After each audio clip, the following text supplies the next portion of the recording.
Well, UN agencies say more than 214,000 people have already fled Syria. The UN's registered 74,000 in Turkey, but the overall number could be as high as 80,000. Jordan is housing another 44,000, and there are also almost 40,000 in Lebanon. And in Iraq, there are an estimated 15,000 Syrian refugees. Now, a growing number of unaccompanied children are turning up in the camps. Many of them say their parents have been killed in the fighting. Let's speak to Hedinn Hallborsson in Amman in Jordan. He's the emergency communication manager with the charity Save the Children. Good to have you with us, Hedinn. I mean, this is one of the nightmares of this conflict, isn't it? Children turning up, saying their parents have been killed. What kind of state are they in when you get to them, and what kind of numbers are we talking about? What we're seeing, I was in the Jazeera camp yesterday. What we're seeing when you come there, this is a children's emergency. This is a children's camp. What strikes you is the proportions of the size of the camp and the stories that they're telling you. They've all been through some frightening journeys. They tell of they've had to, these are children we're talking about. They've had to hide.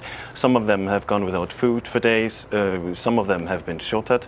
So these are pretty terrifying stories. And what Save the Children is trying to do is basically to register those children. And what is extremely worrying, of course, is the increase in numbers of unaccompanied children. That is incredibly worrying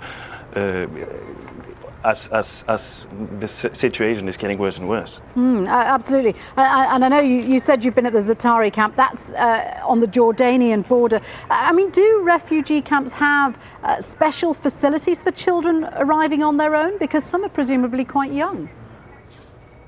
For example, today we managed to set up, we are registering those children who are crossing the border unaccompanied, and separated children. Yes, so there are systems in place that do take care of that. But in the long term, and what's going to happen to these children? Because it's going to be quite a tough job to trace any family members who are still around. What we're trying to do, we're trying to reunite those children with their families. We're trying to find their extended families. What we fear is that the numbers are going to continue to increase. Just in the last 2 days, we've seen 4,500 people crossing the border from Syria to Jordan. So yes, we are worried, but Save the Children is only one of many organizations working in the camp, and we're all doing our best, challenged by lack of fundings for it. Yeah, absolutely. And as you say, this could just be the tip of the iceberg. The UN is predicting many, many more refugees are going to cross into neighbouring countries from Syria. We don't know what will happen in the next couple of days. I spoke to a colleague of mine just a couple of hours ago, and he told me that the situation was pretty stable in the camp today. We have seen 10,000 new arrivals in the past week. It's pretty unpredictable. We're hoping for the best, of course, but fearing what next days may bring.